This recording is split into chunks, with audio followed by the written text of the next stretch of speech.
introduced for the 2010 Formula 1 season, the Toro Rosso STR5 was notable for being the first Toro Rosso to be designed completely in-house at Faenza. All previous Toro Rossos had been based off of the previous year's Red Bull chassis, designed by Adrian Newey. The STR5 maintained the trend of Toro Rossos being an uncompetitive car. The car would rarely finish in the points, and whenever it did, it was usually only a 9th or 10th place, with a single 8th to its name. Drivers Sebastian Buemi and Jaime Alguersuari could only manage to score 13 points across the season, enough for only 9th in the Constructors' Championship. The STR5 simply could not replicate the success of its predecessor, the STR3 in 2008. If anything, the STR5's most iconic moment was the embarrassing and spectacular dual failure of its front suspension at the Chinese Grand Prix, when both front wheels of Buemi's car sheared off in spectacular fashion.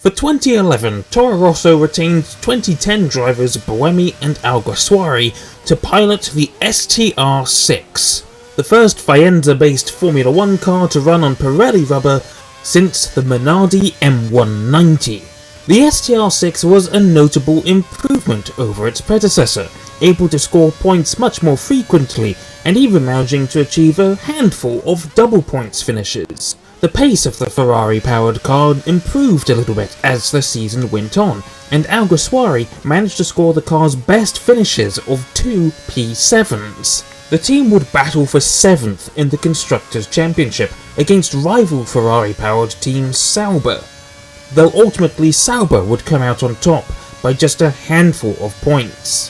The STR6 is otherwise an unremarkable car, and there's really not much else to say about it.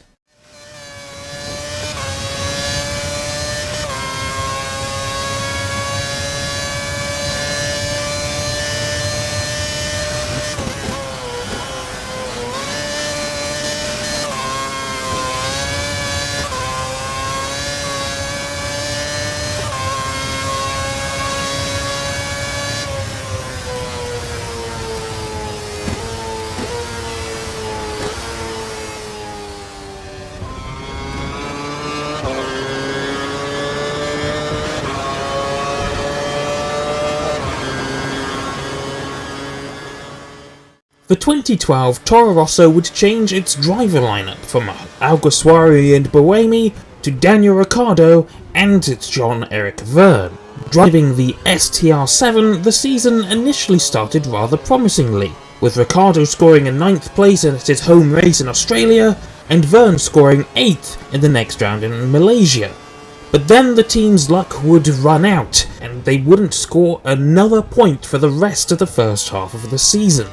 When the Formula 1 circus returned from the summer break for the Belgian Grand Prix, the Toro Rosso received a few upgrades that markedly improved its pace, and it started to regularly finish in the points.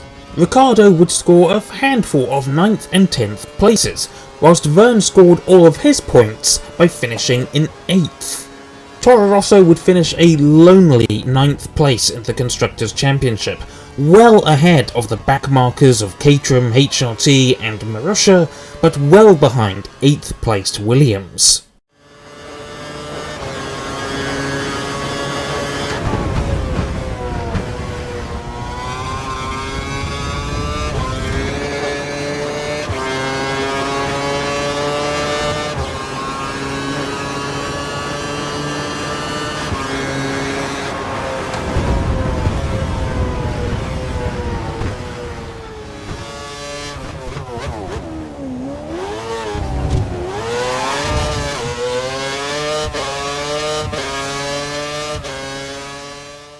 For 2013, Toro Rosso would retain its 2012 driver lineup of Daniel Ricciardo, and Jean-Eric Vergne.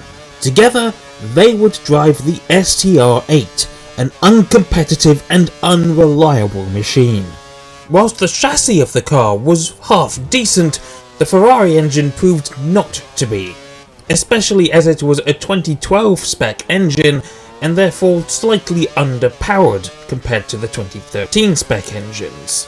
The STR8 was able to perform reasonably well on circuits that didn't demand so much engine power, though somewhat paradoxically, it would score its best finish of 6th at the Canadian Grand Prix. Team principal Franz Tost felt frustrated with the performance of the Ferrari engine. He negotiated a deal to use Renault engines from 2014 onwards, bringing an end to Ferrari-powered Toro Rossos. The team would score 33 points across the season, which would be enough for 8th in the Constructors' Championship, enough to overtake the flagging Williams.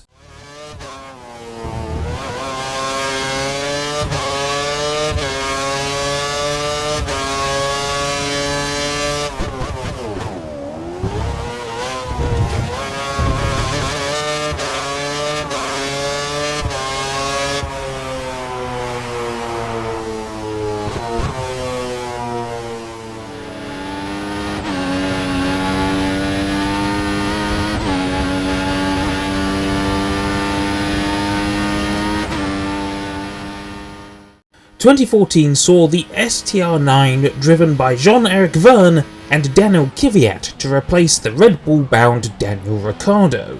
Powered by the new hybrid Renault engines, the STR9 proved to be a respectable lower midfield challenger that simply couldn't get into the upper echelons. The car struggled with its reliability in the first half of the season, with 2 double retirements coming at Monaco and Austria. These reliability woes cleared up as the season went on, but at the same time the team's performance started to wane. Although Vergne would score the team's best finish of 6th at the Singapore Grand Prix, it proved to not be enough for him to keep his seat for the next season, whilst his teammate Kvyat, who scored a grand total of 8 points, did manage to keep his seat. In fact, he got promoted to Red Bull. Vergne ultimately left the team of his own volition, and he would be replaced by another man whose last name started Ver, some kid called Max Verstappen.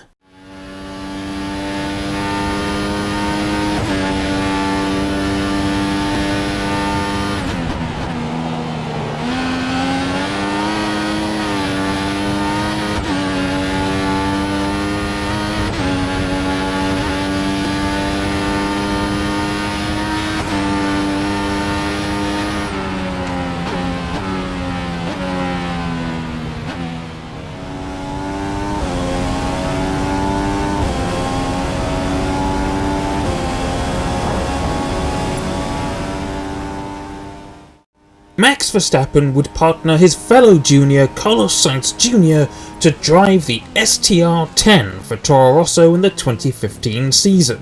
Both drivers proved their worth over the season, as did the car, which was designed by James Key. The car regularly finished in the points, with its drivers scoring 67 points across the season, which was enough for 7th in the Constructors' Championship.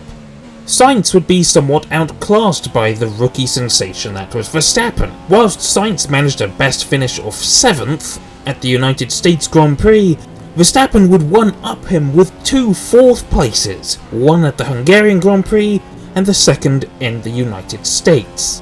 The car would prove its worth in more than just its competitiveness, however, as both Verstappen and Sainz would survive 2 enormous crashes, Verstappen crashing heavily in Monaco, and Sainz suffering a major crash at the Russian Grand Prix in Sochi.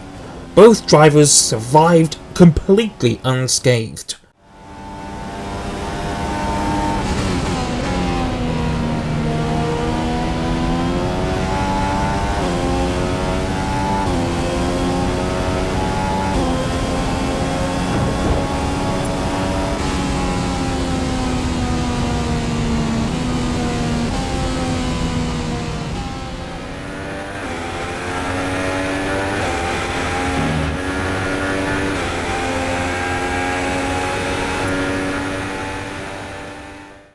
The Toro Rosso STR11 of 2016 would briefly see the team returning to Ferrari power, with the car using a year-old Ferrari power unit.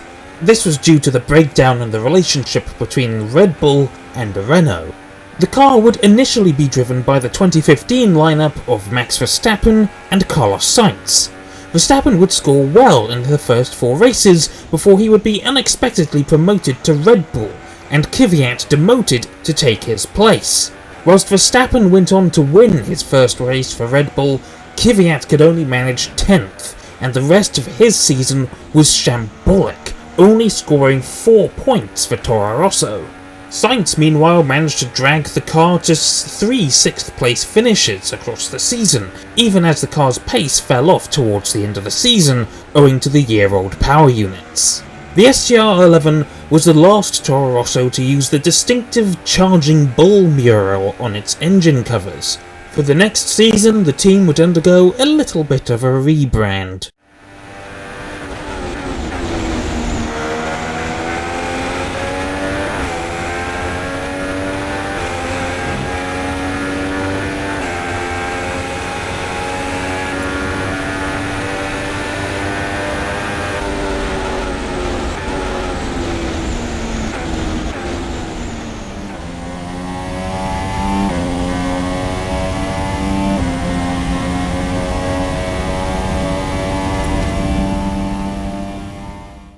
For 2017, the Toro Rosso STR12 would instead be decked out in a new striking blue, silver and red livery, one that many fans called the best of the season and one of the best Formula 1 liveries ever. The STR12 would initially be driven by Carlos Sainz Jr. and Daniel Kvyat, and the team would return to Renault power, albeit rebadged as Toro Rosso. Sainz would score the majority of the car's points, including a scintillating 4th place finish at the Singapore Grand Prix. Kvyat's form would remain poor following his Red Bull demotion the previous year, and he would only score 5 points across the season. Both drivers would be replaced by the end of the season, with Kvyat being dropped completely and Sainz going to Renault to replace Jolyon Palmer.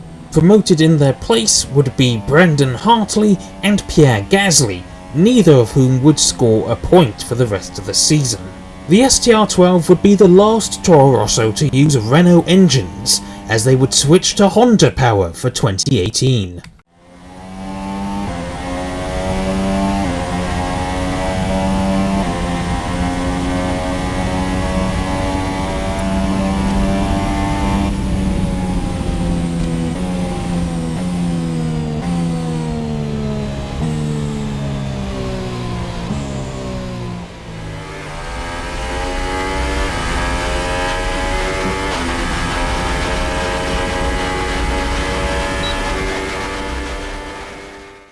For 2018, Brendan Hartley and Pierre Gasly would drive the STR13, the first Honda-powered car in the Red Bull project.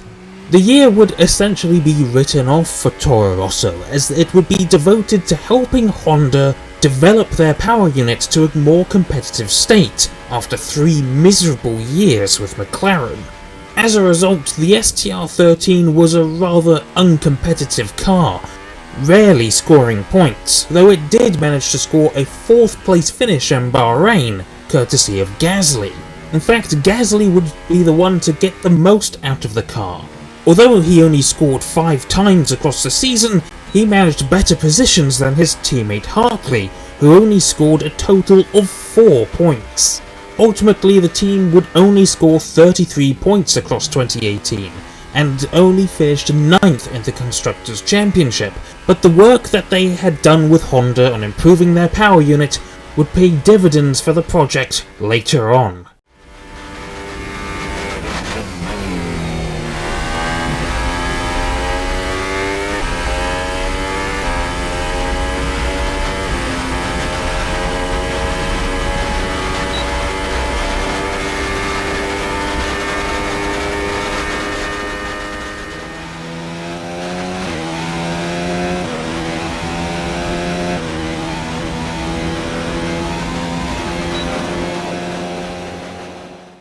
For 2019, Toro Rosso entered the STR14 to be driven by Alexander Albon and the returning Daniel Kvyat. Kvyat's form was much improved from his previous Toro Rosso stints in 2016 and 17, and he would score much more frequently. Albon, meanwhile, would go from pit lane to points in China after crashing his car heavily in free practice. The STR14 was far more competitive than its predecessor, owing to the improved Honda engines, and it routinely finished in the lower half of the top 10, with the team even achieving a double points finish in Monaco.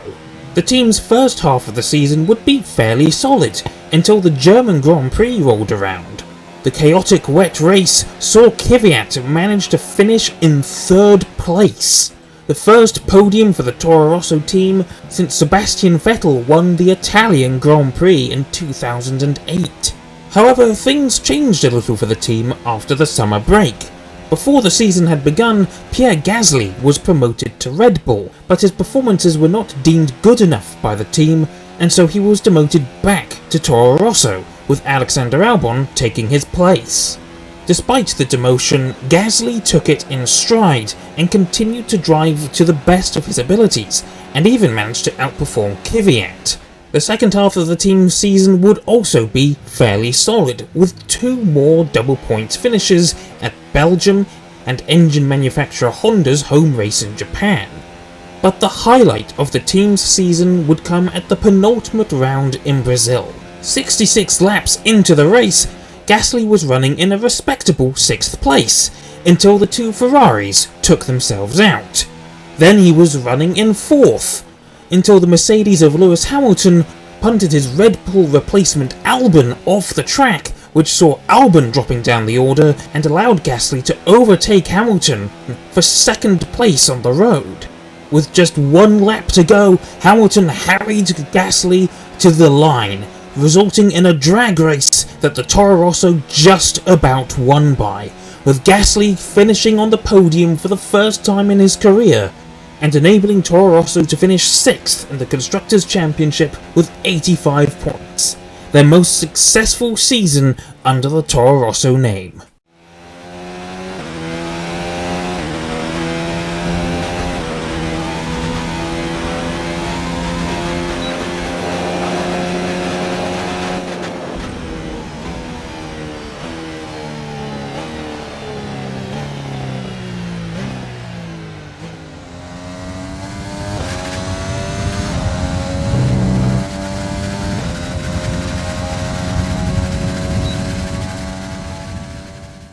Toro Rosso would undergo a major rebrand for 2020, the first for the team since it took over Minardi in 2006. The team would become Scuderia AlphaTauri, and it would retain Pierre Gasly and Daniel Kvyat to drive the brand new AT01. The AT01 was fairly similar to its predecessor, the STR14, but it did have some minor differences here and there. As such, the car started the season in roughly the same place that Toro Rosso had finished the last one, capable of scoring decent points finishes every so often. The car wasn't without its problems, however. It did suffer from a handful of reliability issues. In the opening round in Austria, Kvyat's car suffered a suspension failure. 2 rounds later, Gasly's gearbox failed. The next race after that, Kvyat suffered a massive crash after his tyre blew out. And at the Grand Prix in Imola, Gasly was forced to retire only 8 laps into the race with a coolant leak after having qualified 4th. The car performed fairly well across the 17-race season, but it could only achieve 2 double points finishes, with one of those being the truly remarkable Italian Grand Prix. Gasly and Kvyat did not qualify particularly well, starting the race in 10th and 11th respectively, but the race proved to be a fairly chaotic one, seeing several retirements and crashes before the halfway point of the race. A red flag would halt the race, and Gasly would restart the race in 3rd, which quickly turned to 1st place when Hamilton pulled into the pits to serve a penalty. The remaining 25 laps of the race would see Gasly being chased down by the McLaren of Carlos Sainz, with Sainz gradually pulling into DRS range with only a handful of laps to go.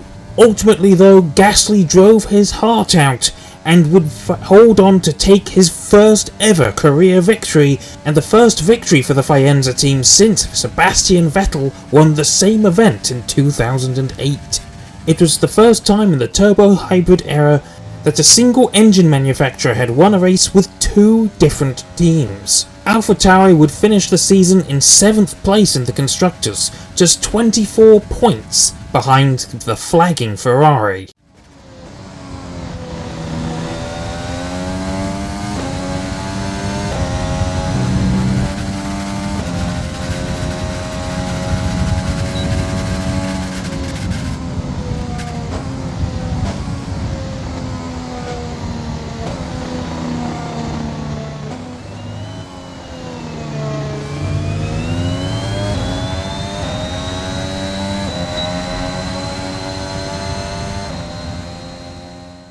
AlphaTauri entered the AT02 into the 2021 Formula 1 season, a car which is essentially a B-spec variant of the AT01, as required by the rules. Driven by the retained Pierre Gasly and Japanese rookie Yuki Tsunoda, the AT02 proved to be a solid and competitive midfield car, regularly finishing in the points and capable of the occasional top 5 finish.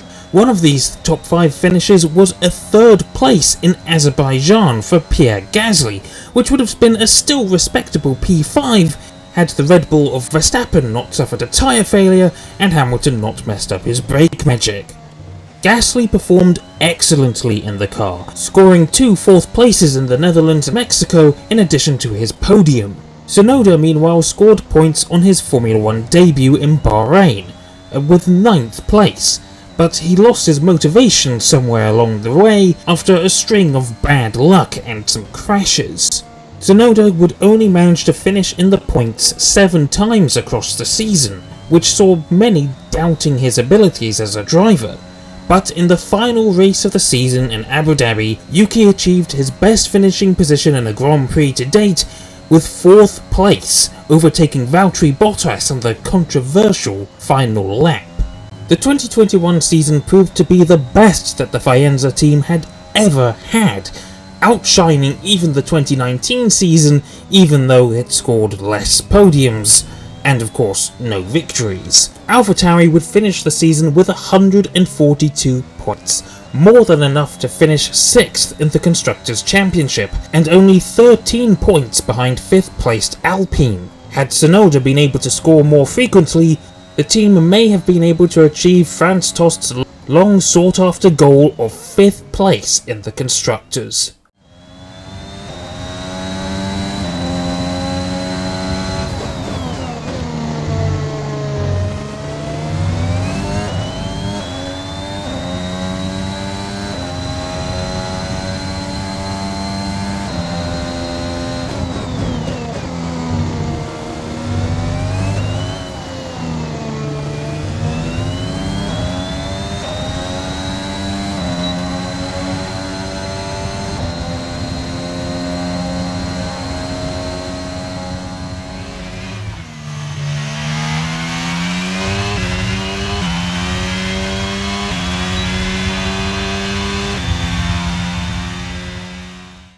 Entered into the 2022 season, the AlphaTauri AT03 would be driven yet again by Pierre Gasly and Yuki Tsunoda.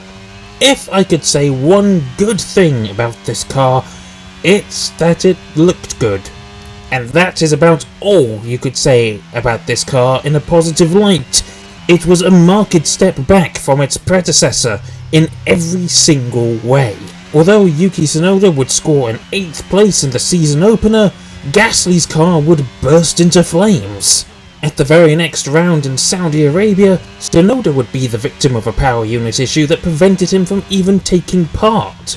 Although the car was reasonably competitive in the first few races of the season, that pace rapidly fell off, with Tsunoda failing to score a single point from Monaco to Japan. With that 12-race pointless streak, being bookended by 2 10th place finishes. The best result the car would achieve all season was a single 5th place at the Azerbaijan Grand Prix for Pierre Gasly, having 2 separate 5-race pointless streaks of his own. Ultimately, the poor performance of the AT03 convinced Gasly that he needed to look elsewhere. Even though he was perfectly happy with the team, he was ultimately poached by Alpine to replace the outbound Fernando Alonso. AlphaTauri would endure its worst season since 2018, when it was still Toro Rosso, scoring just 35 points, which was only enough for 9th place in the Constructors, ahead of only Williams, and just 2 points behind Haas. It was an embarrassing result for the Faenza team, that made them look more like Minardi than ever before. The team had to improve in 2023.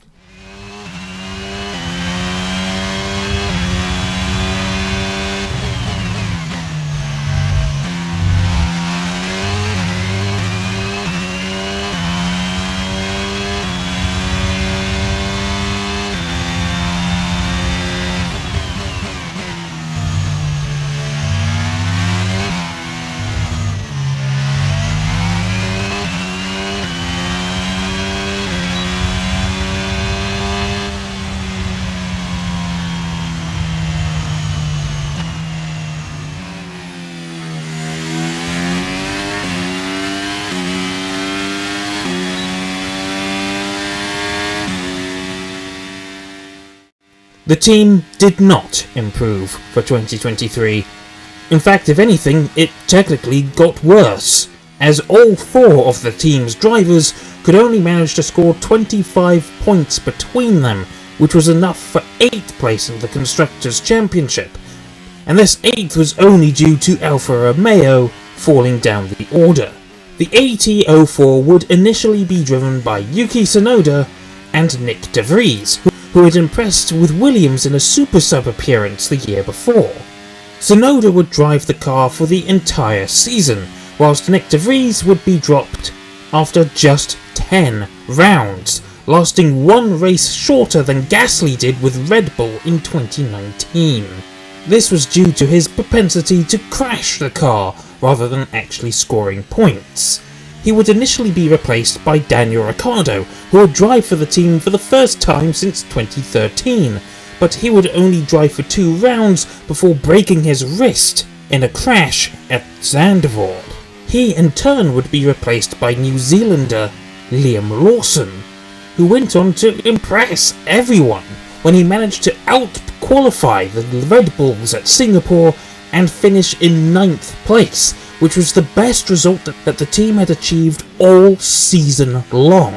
Before this, the team had only 3 points to its name, and they were comfortably last in the Constructors' Championship. That 9th place only added 2 more points, but things started getting much better for the team in the final 5 races, where Tsunoda would finish in the points 3 times, and Ricciardo once, with Ricciardo scoring the team's best finish of P7 in Mexico.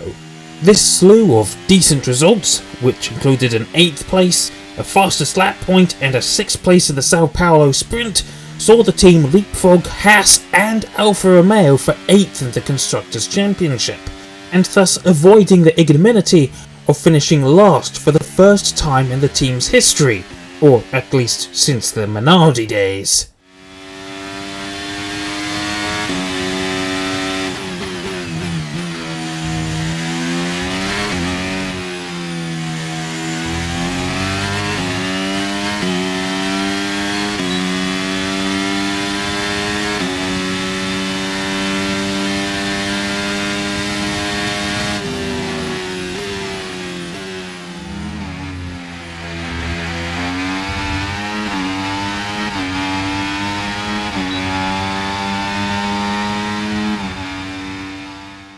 Following 2 poor seasons under the AlphaTauri name, in 2024 the Faenza team would once again be rebranded to Racing Bulls, or RB, or Visa Cash App RB, the worst name for a Formula 1 team in history.